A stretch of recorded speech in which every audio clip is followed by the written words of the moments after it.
1절에서 9절까지 교독하겠습니다.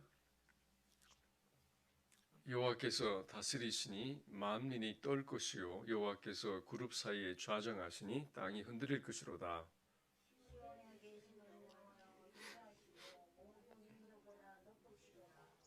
주의 크고 두려운 이름을 찬송할지니 그는 거룩하심이로다.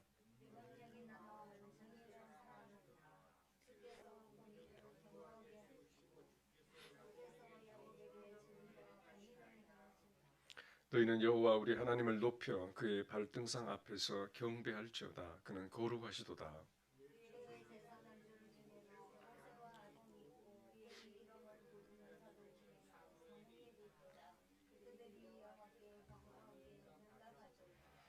여호와께서 구름 기둥 가운데서 그들에게 말씀하시니 그들은 그가 그들에게 주신 증거와 율례를 지켰도다.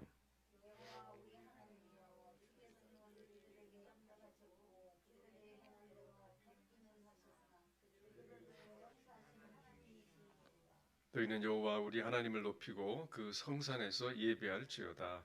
여호와 우리 하나님은 거룩하심이로다. 아멘. 이 구약 시편에서는 하나님의 이 신적인 속성에 대해서 많이 설명을 하고 있습니다. 특별히 하나님은 사람과 다르고 어떤 피조물과도 다른 특별하신 분이심을 계속 말하고 있는데요. 하나님이 어떤 분이신 것을 어떤 존재이신 것을 드러내는 것이 속성이라고 말할 수 있습니다. 그러니까 본질적으로 하나님이 어떤 분이신가를 이야기하는 것이 하나님의 속성입니다. 하나님의 대표적인 속성, 그래서 거룩입니다. 우리 하나님의 은혜도 있고 사랑도 있고 인자하심도 있고 여러 가지 성품이 있지만 하나님의 존재론적인 하나님이 그분 자신으로서 가장 대표할 만한 이 존재론적인 특성이 있다면 그 속성은 바로 거룩입니다. 우리가 거룩 그러면 구분되었다 그런 말이죠. 또는 분리되었다 그런 의미를 갖고 있습니다. 요한계시록 4장 8절이나 또 이사야서 6장 3절에 보면 천사들이 하나님을 찬양할 때 하나님은 거룩하다, 거룩하다, 거룩하다, 홀리, 홀리, 홀리라고 그렇게 찬양하고 있습니다. 사랑, 사랑 그렇게 하지 않고 하나님의 가장 대표적인 속성인 거룩함을 찬양하고 있습니다. 오늘 3절에 보니까 오늘 본문 3절에 보면 주의 크고 두려운 이름을 찬송할지니 그는 거룩하십니다 그랬어요. 하나님을 찬송해야 하는 가장 중요한 이유가 하나님이 거룩하시기 때문이라는 것입니다. 우리가 사람에게 좀 거룩하다 이렇게 말할 때도 있죠. 저 사람 참 거룩한 것 같아. 그러면 그것은 그가 경건하다 또는 도덕적으로 또 선하다 그런 깨끗하다 그런 정도의 의미이죠. 그러나 하나님의 거룩하심은 그런 의미가 아닙니다. 그 뜻은 완전히 구별되신다는 거죠. 하나님께서는 모든 것에 대해서 구별되어서 초월적인 존재이시다 그런 말입니다. 피조 세계와 어떤 피조물과도 질적으로 완전히 다르고 비교될 수 없는 그런 분이라는 거죠. 그러니까 창조주와 피조물 사이에 절대적인 구분입니다. 인간이 아무리 노력해도 될 수 없고 아무리 노력해도 그분을 따라잡을 수 없는 그런 절대적 구분인 것이죠. 호세아서 11장 9절에 보면 나는 하나님이라 사람이 아님이라 그랬어요. 나는 하나님이다. I am God 그랬어요. Not man. 그리고 너희 중에 있는 거룩한 자니라 그랬어요. 거룩한 자니라. 하나님 우리와 같은 그런 존재가 아니라 전혀 다른 전적으로 초월하신 어떤 피조물과도 전혀 다른 초월적인 분이심을 말씀합니다. 이 거룩하심은 또 도덕적으로 완전하시다는 것을 의미하고 있어요. 그러니까 모든 것에 완전히 선하시고 완벽한 의로움과 불의함이 없다는 것을 말합니다. 어떤 거짓이나 어떤 모순이나 또 타락하심이나 이런 것이 전혀 없는 것이죠. 그래서 거룩함은 단지 깨끗함이 아니라 완전하신 선과 의로움을 갖고 있다는 것을 의미합니다. 그래서 하나님의 이름과 또 하나님의 이 나타나신 임재하심, 또 하나님이 하시는 그 말씀, 그 뜻이 모두 거룩할 수밖에 없는 것이죠. 그래서 하나님의 말씀과 뜻을 우리는 거룩한 말씀, 또 거룩한 뜻이라고 하는 이유가 있는 것이죠. 그러면 하나님께서 이 초월적이고 완전하신 분이기 때문에 그 하나님이 임하실 때는 이 거룩하심의 위엄과 이 본질적 영광이 막 드러나세요. 그 하나님의 초월적인 거룩하심의 영광이 드러나는 것이고 1절과 2절이죠. 한번 다시 읽어볼까요? 여호와께서 다스리시니 만민이 떨 것이요 여호와께서 그룹 사이에 좌정하시니 땅이 흔들릴 것이로다. 이 그룹은 이제 천사들을 말하죠. 하나님께 천사들 가운데 좌정해 계시는데 하나님이 임재하시면 만민이 떨 수밖에 없는 영광과 위엄이 나타나시고 또 2절에 보면 시온에 계시는 여호와는 위대하시고 모든 민족보다 높으시도다. 하나님이 시온이라고 하는 것은 이스라엘 예루살렘 중심의 지역을 말하죠. 그래서 하나님의 선택하신 장소, 하나님 임재를 상징하는 이제 그런 장소인데요. 그 하나님은 위대하시고 모든 민족보다 높으시도다. 그러니까 이스라엘 가운데 좌정해 계시지만 하나님은 어떤 민족보다도 높이 계시고 그 민족들과 비교될 수 없는 분이죠. 하나님의 위대하심을 모든 민족에게 비교했지만 당시 사람들이 비교할 수 있는 그 최대치를 지금 말씀하고 있는 것 같아요. 모든 민족보다 높으시도다. 사람이 그 거룩하신 하나님의 그 위대하심을 알면 어떤 마음이 생길까요?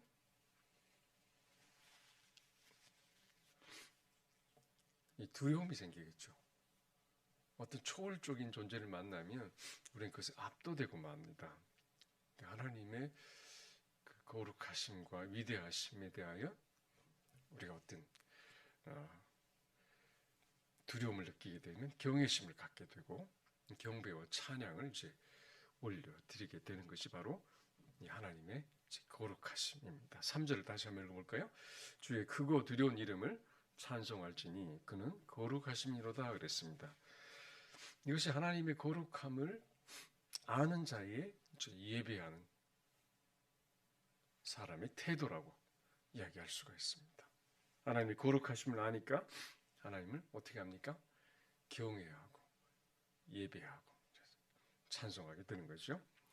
그 예배는 하나님을 두려워하는 이 경외심에서부터 시작이 됩니다. 그러니까 우리는 하나님을 절대로 가벼이 여겨서는 안 됩니다. 가벼이 대해서는 안 되죠. 오늘날 교회 예배는 매우 편안해졌습니다. 그러다 보니까 하나님을 경외하는 마음이 많이 사라졌어요.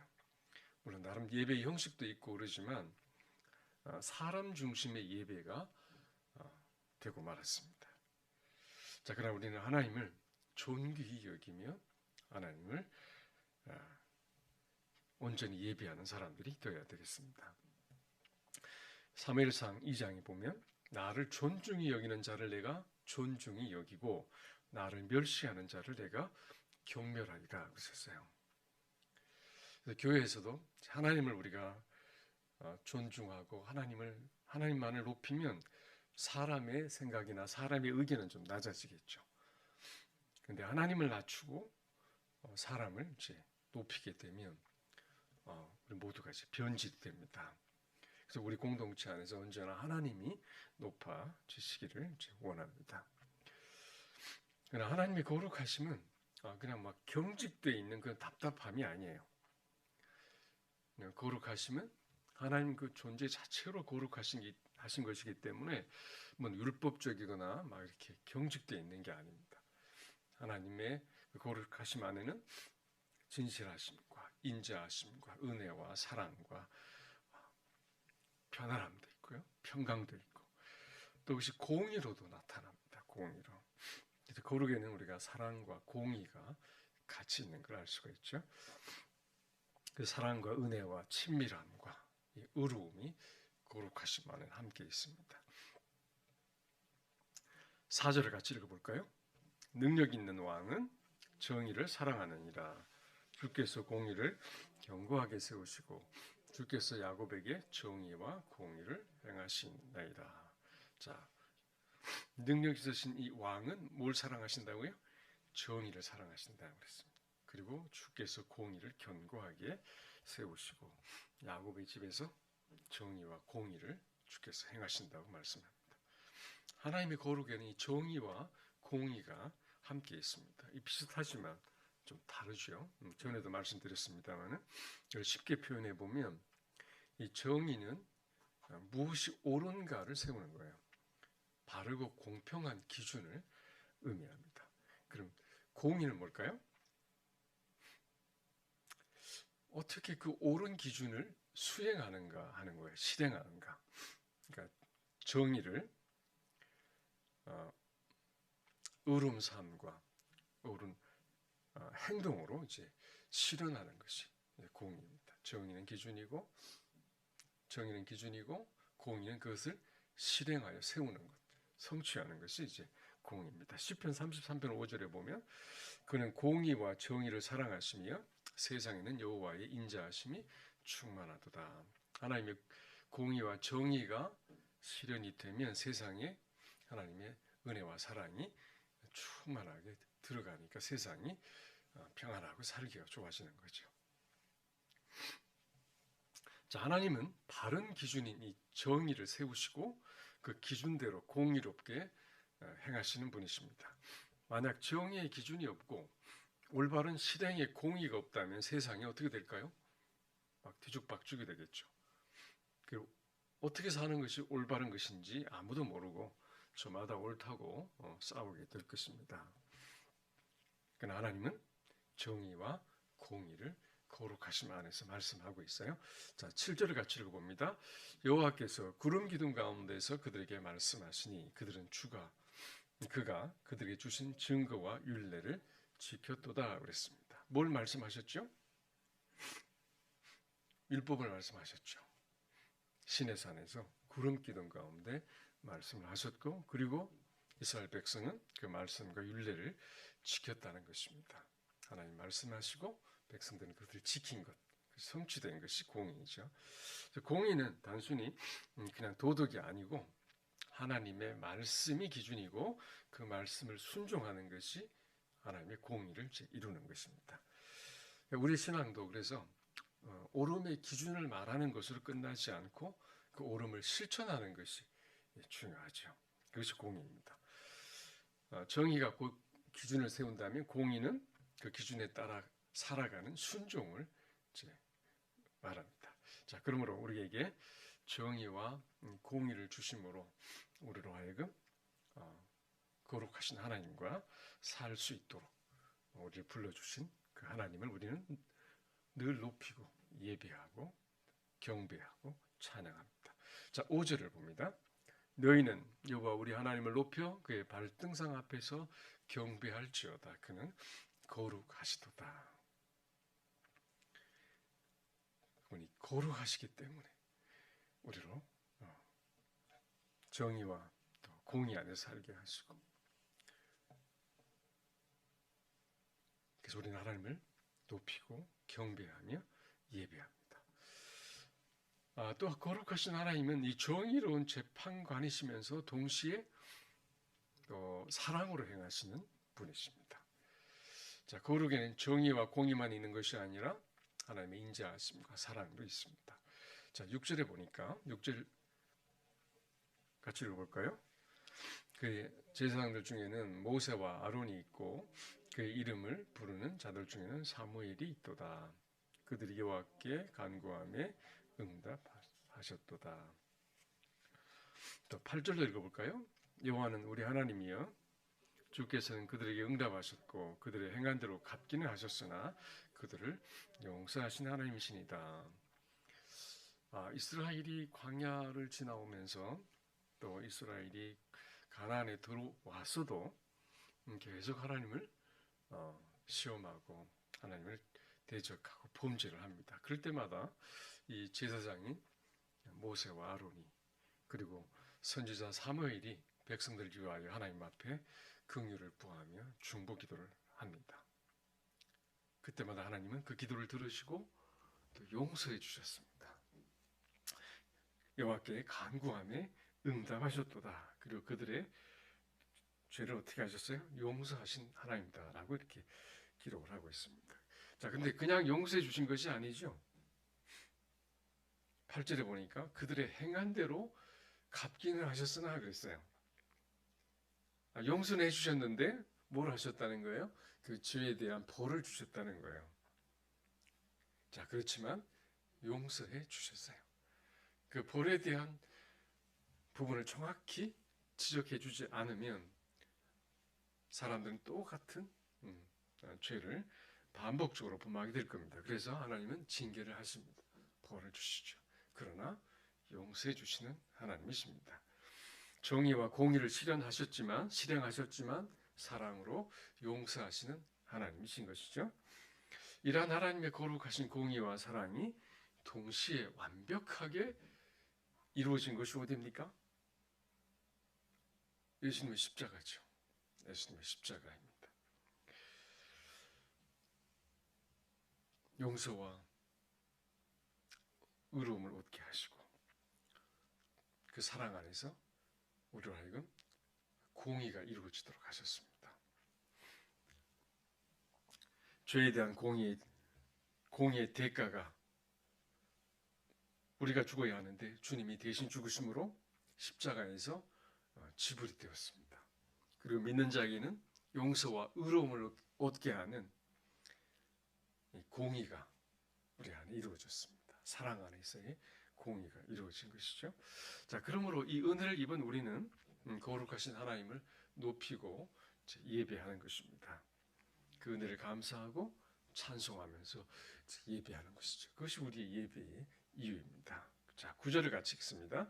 너는 여호와 우리 하나님을 높이고 그의 성산에서 예배할지어다. 여호와 우리 하나님은 거룩하심이다. 우리는 하나님을 예배할 때마다 무엇을 묵상해야 하죠? 하나님의 거룩하심, 하나님의 사랑과 공의와 정의를 묵상하고 우리를 향하신 그 하나님의 은혜, 그 사랑을 기억하면서 하나님의 거룩하심을 예배합니다. 하나님 마땅히 존귀와 영광을 받으시기에 합당하시고 위대하시고 거룩하신 분이라고 성경은 증언합니다. 우리의 사랑과 경배를 받으시기에 부족함이 없으신 분입니다. 그래서 우리는 거룩하신 하나님을 높이고 예배해야 합니다. 그분은 존귀와 영광을 받으시기에 합당하신 분이십니다. 우리 예배가 늘 하나님을 경외하고 사랑하는 마음에서 비롯되도록 우리는 힘써야 하겠습니다. 자, 늘 경건한 예배자로 거룩하신 하나님께 영광을 돌리는 성도님들의 예배 삶이 되시기를 축복합니다. 네, 기도하겠습니다. 거룩하신 하나님, 우리를 부르셔서 거룩한 자녀로 삼아 주신 것을 감사합니다. 하나님의 거룩하심을 저희가 더욱 잘 알게 해주시고 또 하나님을 경외하고 사랑함으로 하나님을 온전히 예배하는 자녀들이 되게 하여 주시옵소서. 우리가 하나님의 거룩한 말씀에 순종함으로 하나님의 정의와 공의를 이루는 삶을 살 수 있도록 인도하여 주시옵소서. 우리와 함께 하시는 거룩하신 주님을 감사하고 예수님 이름으로 기도합니다. 아멘. 네, 주님 가르치는 기도하겠습니다. 하늘에 계신 우리 아버지 이름을 거룩하게 하시며 아버지의 나라가 오게 하시며 아버지의 뜻이 하늘에서와 같이 땅에서도 이루어지게 하소서. 오늘 우리에게 일용할 양식을 주시고 우리가 우리에게 잘못한 사람을 용서하여 준 것 같이 우리 죄를 용서하여 주시고 우리심에 빠지지 않게 하시고 악에서 구하소서. 나라와 권능과 영광이 영원히 아버지의 것입니다. 아멘. 네. 계속해서 자신과 가정과 교회를 위해서 또 민족을 위해서 기도하겠습니다.